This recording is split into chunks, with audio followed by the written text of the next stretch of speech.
These days, there's no shortage of luxury vehicles, from those built by Bugatti's menu of ultra-comfortable sedans or SUVs built by the likes of Rolls-Royce, Bentley, or BMW.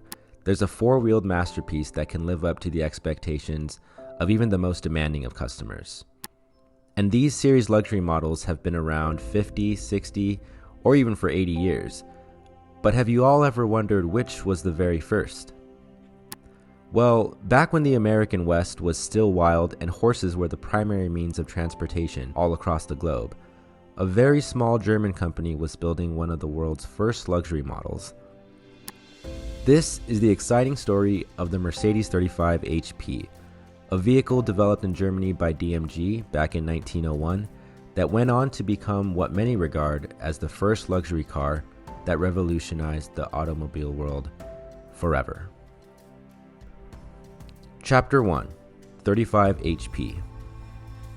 Emil Jelinek in March 1900, under the pseudonym Mercedes, entered two Daimler Phoenix racing cars with about 28 horsepower engines in the Nice Race Week. To support him, Daimler Motorengesellschaft, or DMG, sent Wilhelm Bauer, an experienced master mechanic who knew the vehicles inside and out. On the 30th of the same month, Wilhelm Bauer had a fatal accident in the very first curve of the hill climb race. This marked the end of the Daimler Phoenix cars, but also the start of something new and very, very exciting. Emil Jelinek, completely distraught from the situation that had happened during the race week, demanded a more competitive car from DMG, with higher performance but at the same time a lighter engine, a longer wheelbase, and also a lower center of gravity. Also, the engine to be newly developed was to bear the name Daimler Mercedes, and here, for the first time ever, the name Mercedes appeared as a brand name and no longer merely as a team or driver name. In Jelinek's opinion, the only one capable of realizing his ideas was none other than Wilhelm Maybach, the ingenious technical brain of DMG and also a very good friend to Daimler.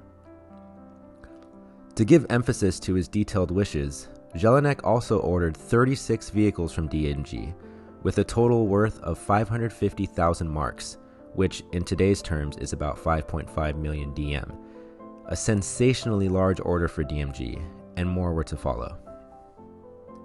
And real quick, if you guys are liking this video, don't forget to like and subscribe, as it really helps out the channel. First of all, Maybach developed a new engine for the Mercedes car, the outline for which he actually already had in his mind. The horizontally divided crankcase was for the first time made from aluminum. The cylinders, made in pairs from gray cast iron, featured cylinder heads which formed part of the castings, unlike the removable ones in the Phoenix car.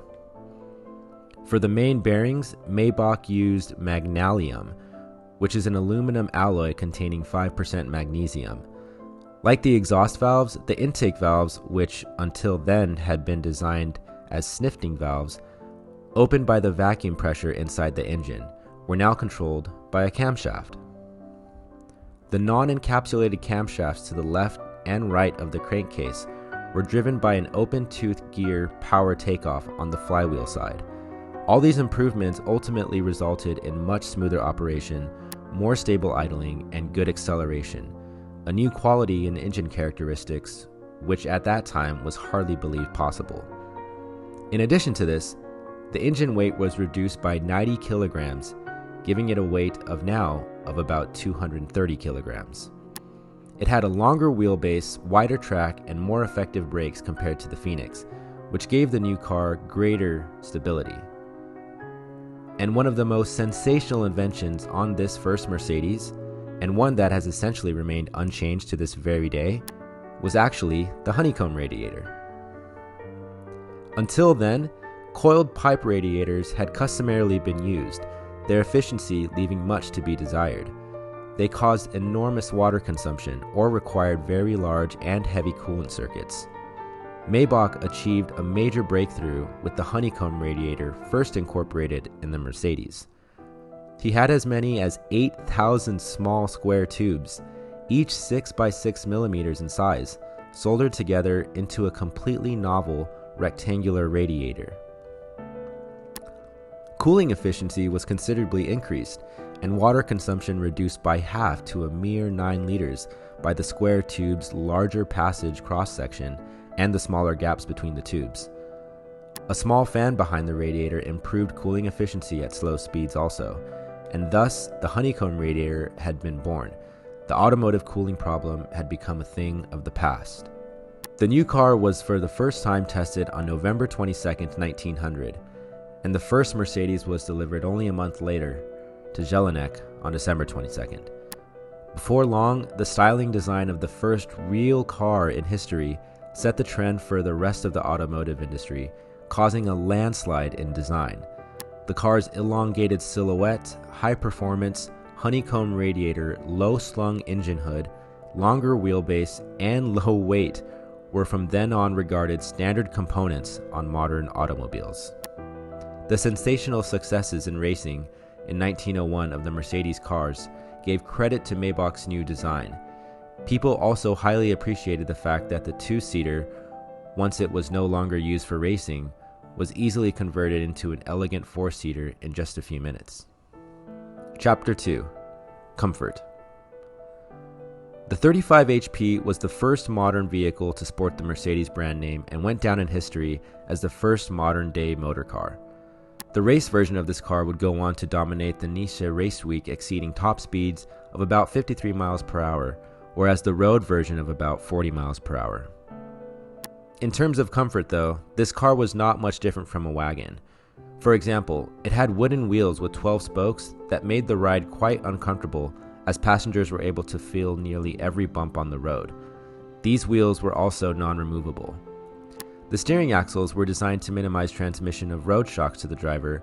However, it was by no means at the standards we are used to in today's modern vehicles.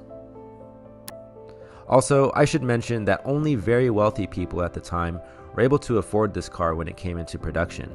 So if you had money back then and were able to buy one of these, you would be sitting in a very comfortable seats which were made from leather. This was one of the features of the car that many came to cherish.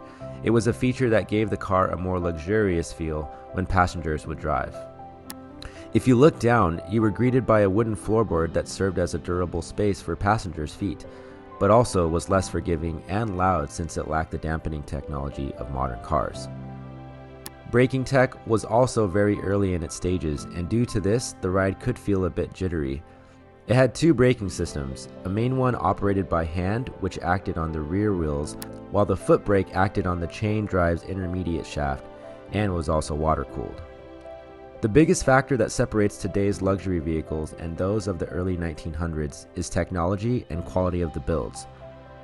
But be as it may, the 35 HP helped to lay the foundation of a global luxury car market the size of about $600 billion and is expected to rise for the coming years.